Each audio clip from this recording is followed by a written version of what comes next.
Hi guys, आप सभी लोगों का बीएस एजुकेशन हिंदी साहित्य में स्वागत है। आप सभी लोगों को ज्ञात हो गया होगा कि टीजीटी पीजीटी दोनों का नोटिफिकेशन आ गया है, जिसके द्वारा आज से ही आप लोग आवेदन कर सकते हैं। और आवेदन के साथ ही साथ आप लोग इतना मेहनत कीजिए कि आप अपने नाम एक सीट क्लियर करिए। यह तभी संभव होगा जो लोग निरंतर अभ्यास करेंगे और कठिन से कठिन मेहनत करेंगे, क्योंकि सीटों की संख्या क्या बहुत ही कम है। इस तरह से कंपटीशन बहुत ही ज़्यादा होगा। उसी हिसाब से आपको मेहनत भी करना होगा अगर आप एक सरकारी शिक्षक बनना चाहते हैं तो। चलिए देर न करते हुए इस वीडियो को, पहला क्वेश्चन 101 से शुरू होगा। इससे पहले हम लोग 100 प्रश्नों को देख चुके हैं। जो लोग कंप्लीट प्रश्नों को पूरा करना चाहते हैं, प्रैक्टिस सेट को लगाना चाहते हैं और अच्छे तरह से अध्ययन करना चाहते हैं, वह हमारे बीएस एजुकेशन हिंदी साहित्य चैनल को सब्सक्राइब कर लें और नोटिफिकेशन बटन को दबा दें, जिससे हर एक नोटिफिकेशन आपको समय से मिलता रहे। चलिए वीडियो को शुरू करते हैं। प्रश्न नंबर 101, नूर मोहम्मद किस शाखा के कवि हैं? आपको बताना है कि नूर मोहम्मद किस शाखा के कवि हैं। प्रेमाश्रयी शाखा के हैं, निर्गुणवादी हैं, मधुरा व भक्ति है या नाथपंथी है? बताइए नूर मोहम्मद जो कवि हैं वह किस शाखा के कवि थे? तो नूर मोहम्मद प्रेमाश्रयी शाखा के कवि थे। किस शाखा के कवि थे? प्रेमाश्रयी शाखा के कवि थे। मैं प्रश्न को पढ़ूंगा, उसके बाद जब तक ऑप्शन को पढ़ूंगा तब तक आप लोग सही उत्तर का चुनाव कर सकते हैं और लास्ट में आपको बताना है कि मेरा कितना प्रश्न सही हो रहा है। अगला बताइए 102 नंबर, पानी गए न उबरे मुक्ता मानुष चून में कौन सा अलंकार है? बताइए कि इसमें कौन सा अलंकार होगा? दीपक अलंकार होगा, दृष्टांत अलंकार होगा, श्लेष अलंकार होगा या व्यतिरेक अलंकार होगा? तो पानी गए न उबरे मुक्ता मानुष चून, इस पंक्ति के में श्लेष अलंकार है। कौन सा अलंकार है? श्लेष अलंकार है, क्योंकि यहाँ पानी शब्द एक है लेकिन इसका क्या है? 3 अर्थ होता है, जिसके आधार पर यहाँ श्लेष अलंकार होगा। अगला बताइए प्रश्न नंबर 103, आचार्य शंकुक ने किस वाद की स्थापना की? आपको बताना है कि आचार्य शंकुक ने किस वाद की स्थापना किया था? अनुमतिवाद का, आरोपवाद का, भोजकत्ववाद का या आनंदवाद का? तो आचार्य शंकुक ने किस वाद का स्थापना किया था? तो आचार्य शंकुक ने अनुमतिवाद की स्थापना किया था। किस वाद की? अनुमतवाद की स्थापना किया था। किसने? शंकुक ने। अगला बताइए प्रश्न नंबर 104, जुगुप्सा किस रस का स्थायी भाव है? आपसे बताना है कि जुगुप्सा किस रस का स्थायी भाव है। विभत्स रस का है, करुण रस का है, रौद्र रस का है या वीर रस का है? तो विभत्स बताइए किसका है? करुण रस का स्थायी भाव होता है क्रोध। क्या होता है? क्रोध होता है। उसके बाद वीर रस का उत्साह होता है। क्या होता है? उत्साह होता है। उसके बाद रौद्र रस, सॉरी यहाँ देखिए क्रोध नहीं होगा, यहाँ पर करुण रस का क्या होता है? शोक होता है। क्या होता है? शोक होता है। और रौद्र रस का क्या होता है? क्रोध होता है। वीर रस का उत्साह होता है और विभत्स रस क्या हो जाएगा? जुगुप्सा का स्थायी भाव होता है। जुगुप्सा का स्थायी भाव विभत्स, यानी आपका ऑप्शन ए सही जवाब होगा। अगला बताइए प्रश्न नंबर 105, 105 बताना है कि रीति को काव्य का स्वभाव किसने माना है? बताइए कि रीति को काव्य का स्वभाव किसने माना है? चिंतामणि ने, केशव दास ने, भिखारी दास ने या विश्वनाथ प्रसाद ने? तो रीति को काव्य का स्वभाव किसने माना है? तो यह केशव दास ने माना है। किसने? केशव दास ने रीति को काव्य का स्वभाव माना। इस तरह से बी ऑप्शन आपका सही जवाब होगा। अगला देखिए, निराला किस पत्रिका के संपादक से संबंध थे? निराला सरस्वती पत्रिका से संबंधित थे, माधुरी से थे संबंधित, या चांद से, या मतवाला से। तो निराला किस पत्रिका के संपादक थे? तो निराला जी मतवाला पत्रिका के संपादन से संबंधित थे। किससे? मतवाला पत्रिका से संबंधित थे। अगला बताइए, बीसल देव रासो के रचनाकार कौन है? आपको बताना है कि बीसल देव रासो के रचनाकार कौन है। जगनिक है, चंद्रबरदाई हैं, नूर मोहम्मद हैं, या भट्ट केदार हैं। बताइए इसमें से कौन सा इसका सही जवाब होगा। तो बीसल देव रासो जो है इसके रचनाकार कौन है? नरपति नाल हैं। कौन है? नरपति नाल जी हैं। जगनिक ने एक रचना लिखा है, क्या? परमाल रासो। क्या लिखा है? परमाल रासो। यह भी परीक्षा में पूछा जाता है। इसका दूसरा नाम है आलाखंड। क्या कहते हैं? आलाखंड कहते हैं। और चंद्रबरदाई ने पृथ्वीराज रासो की रचना किया। किसकी? पृथ्वीराज रासो की रचना किया। इसे भी आपको ध्यान में रखना है। अगला देखिए प्रश्न नंबर 108, भक्तमाल किसकी रचना है? आपको बताना कि भक्तमाल किसका रचना है। केशव दास का, उस्मान का, विठल दास का, या नाभा दास का।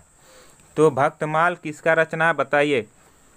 एक आता है उत्तर भक्तमाल। उत्तर भक्तमाल यह किसका रचना है? तो उत्तर भक्तमाल आपका भारतेंदु हरिश्चंद्र जी का रचना है। और भक्तमाल किसका रचना है? नाभा दास की रचना। नाभा दास की रचना। और एक है भक्तमाल टीका। यह किसका है? प्रियादास का रचना है। इन तीनों रचनाओं को आपको याद रखना क्योंकि इसमें बहुत ही कंफ्यूजिंग होता है। अगला बताइए, खड़ी बोली का पहला महाकाव्य कौन सा है? खड़ी बोली का पहला महाकाव्य क्या है? कामायनी है, प्रिय प्रवास है, साकेत है, या लोकायतन है। तो खड़ी बोली का पहला महाकाव्य क्या है? प्रिय प्रवास। इसके लेखक कौन है? अरियौध जी हैं। कौन है? हरिऔध जी हैं। ठीक है, अयोध्या सिंह उपाध्याय अरियौध इसके लेखक हैं।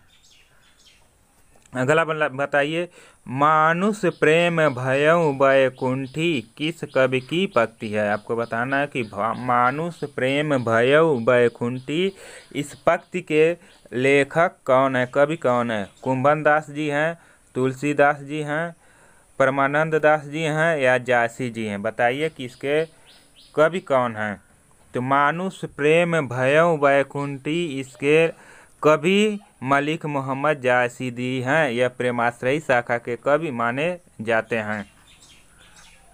अगला बताइए प्रश्न नंबर 111, पुनर्नवा उपन्यास का रचयिता कौन है? आपको बताना है कि पुनर्नवा एक उपन्यास है। क्या है? एक उपन्यास है जिसके रचयिता कौन है? हजारी प्रसाद द्विवेदी हैं, वृंदावन लाल वर्मा हैं, भगवती प्रसाद वाजपेयी हैं, या भगवती चरण वर्मा जी हैं।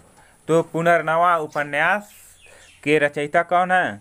हजारी प्रसाद द्विवेदी जी हैं। कौन है? हजारी प्रसाद द्विवेदी जी हैं। इस तरह से ऑप्शन ए आपका सही जवाब होगा।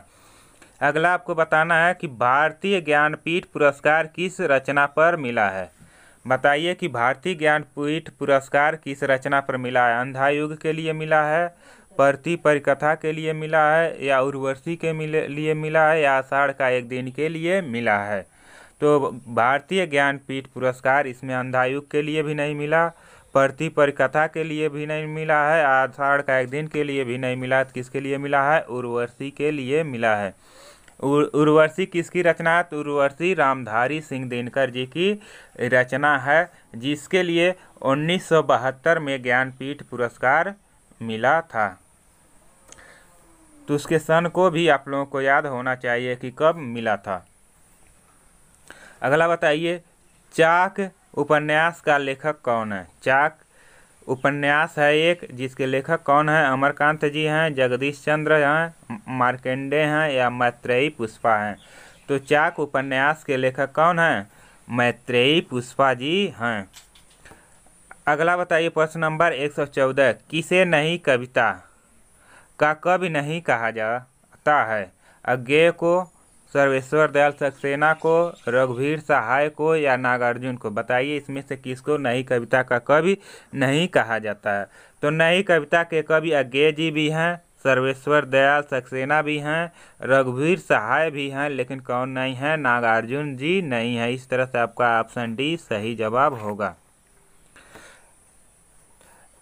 आप लोगों को यह नाम भी पता होना चाहिए, क्योंकि कभी कभी पूछ दिया जाता है कि इसमें से कौन से कवि नई कविता का है, तो जो आपको पता रहेगा तभी आप पहचान पाएंगे, बता पाएंगे। आगे रघुवीर सर्वेश्वर दयाल सक्सेना नई कविता के कवि माने जाते हैं। अगला बताइए प्रश्न नंबर 15। रात में हारमोनियम किस विधा की रचना है? आपको बताना है कि रात में हारमोनियम किस विधा की रचना है। कहानी है, नाटक है, उपन्यास है या कविता है? बताइए इसमें से कौन सा सही जवाब होगा। तब तक आप लोग को यह भी जानना चाहिए रात में हारमोनियम यह किसकी रचना है, तो उदय प्रकाश का। किसका रचना है? उदय प्रकाश जी का यह रचना है। और इसके विधा क्या है? तो यह एक कविता है। क्या है? यह एक कविता है। किसका? उदय प्रकाश जी का। अगला बताइए प्रश्न नंबर 116। इनमें से कौन सा उपन्यास दलित जीवन पर केंद्रित है? परिशिष्ट है, जुगलबंदी है, अपना मोर्चा है या नीला चांद है? बताइए इसमें से कौन सा सही जवाब होगा। उपन्यास दलित जीवन पर केंद्रित कौन सा है? तो परिशिष्ट है। कौन सा है उपन्यास है? परिशिष्ट उपन्यास दलित जीवन पर केंद्रित उपन्यास है, जिसके लेखक अगर आपसे पूछा जाए तो लेखक कौन है? गिरिराज। कौन है? गिरिराज किशोर जी हैं। गिरिराज किशोर जी हैं, इसे आपको ध्यान में रखना है। परिशिष्ट के उपन्यास के लेखक गिरिराज किशोर जी हैं। यह किस प्रकार का उपन्यास है? तो यह एक दलित उपन्यास है। कैसा उपन्यास है? दलित उपन्यास है। अगला बताइए प्रश्न नंबर 17। बहुत ही इंपॉर्टेंट क्वेश्चन है। बताइए फ्लैशबैक शैली का प्रयोग हिंदी की किस कहानी में पहली बार किया गया? यानी फ्लैशबैक शैली का प्रयोग हिंदी के किस कहानी में सबसे पहले बार किया गया था? ताई में किया गया था, उसने कहा था में किया गया था, 11 वर्ष का समय में किया गया था या प्रायश्चित में किया गया था? बताइए इसमें सही जवाब क्या होगा। ताई किसकी कहानी है? तो ताई विशंभर नाथ कौशिक जी का। किसका है? विशंभर नाथ कौशिक जी का रचना एक कहानी है। ठीक है। उसने कहा था यह किसका है? तो चंद्रधर शर्मा गुलेरी जी का। किसका है? गुलेरी जी का यह कहानी है। 11 वर्ष का समय यह रामचंद्र शुक्ल जी का। किसका? रामचंद्र शुक्ल जी का कहानी है। प्रायश्चित क्या है? यह एक एकांकी है। क्या है? एकांकी है। किसका है? तो जयशंकर प्रसाद जी का यह एक एकांकी है, प्रायश्चित। और इस प्रश्न का सही जवाब फ्लैशबैक शैली का प्रयोग हिंदी की उसने कहा था कहानी में पहली बार प्रयोग किया गया था। किसने किया था? गुलेरी जी ने किया था। अगला बताइए प्रश्न नंबर 118।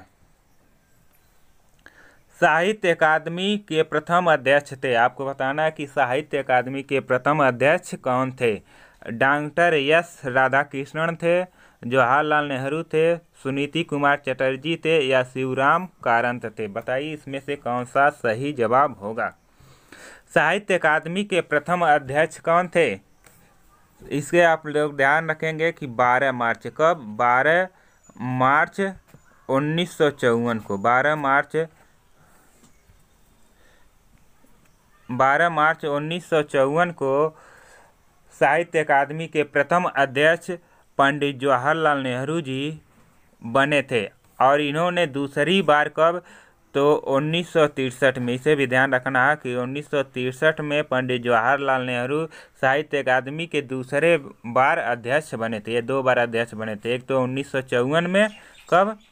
1954 में पहली बार बने थे और 1963 में दूसरी बार साहित्य अकादमी के अध्यक्ष के रूप में चुने गए थे। अगला बताइए प्रश्न नंबर 119। नई कविता पत्रिका का प्रकाशन कब प्रारंभ हुआ था? आपको बताना है कि नई कविता पत्रिका का प्रकाशन कब हुआ था? तो नई कविता पत्रिका का प्रकाशन 1950 में हुआ था, 51 में हुआ था, 55 में हुआ था या 1954 में हुआ था?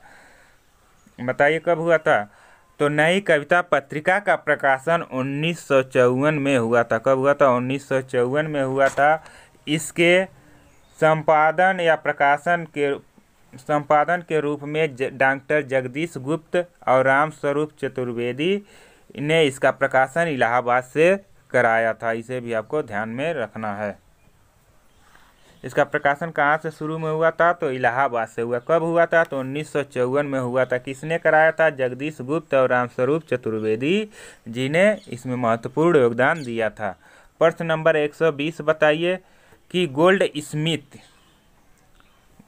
स्मिथ ट्रैवलर का अनुवाद किसने किया है? आपको बताना है कि गोल्ड स्मिथ की कृति ट्रैवलर का अनुवाद किसने किया था? रामचरित उपाध्याय ने, राम नरेश त्रिपाठी ने, श्रीधर पाठक ने या ठाकुर गोपाल शरण सिंह ने? गोल्ड स्मिथ की कृति ट्रैवलर का अनुवाद श्रीधर पाठक ने किया था। किसने किया था? श्रीधर पाठक जी ने किया था। अगला बताइए प्रश्न नंबर 121। आपको बताना है कि देवनागरी लिपि में प्रारंभिक सुधारकर्ता इनमें से कौन थे? काका कालेलकर थे, महादेव गोविंद रानाडे थे, भोलानाथ तिवारी थे, आचार्य नरेंद्र देव थे। बताइए इसमें से सही जवाब क्या होगा? तो देवनागरी लिपि में प्रारंभिक यानी शुरुआत में प्रथम सुधारकर्ता कौन थे? तो कौन थे? महादेव गोविंद रानाडे जी प्रथम सुधारकर्ता थे। किसके? देवनागरी लिपि के। अगला बताइए प्रश्न नंबर 122। आपको बताना है कि निम्नलिखित भेदों में एक अतिसंयुक्त अलंकार का प्रकार नहीं है। बताइए इसमें से कौन सा नहीं है? रूपका अतिसंयुक्ति, संबंध अतिसंयुक्ति, अभेद का संयुक्ति, भेद का संयुक्ति, भेद का संयुक्ति। ठीक है, बताइए इसमें कौन सा सही जवाब होगा? तो आपका सही जवाब ऑप्शन नंबर सी, अभेदक संयुक्त या क्या है? अतिसंयुक्त अलंकार का उदाहरण प्रकार नहीं है। ठीक है, यह अतिसंयुक्त अलंकार का प्रकार नहीं है। बाकी तीनों क्या? अतिसंयुक्त अलंकार के प्रकार में गिने जाते हैं। अगला बताइए प्रश्न नंबर 123। आपको बताना है प्रश्न नंबर 123।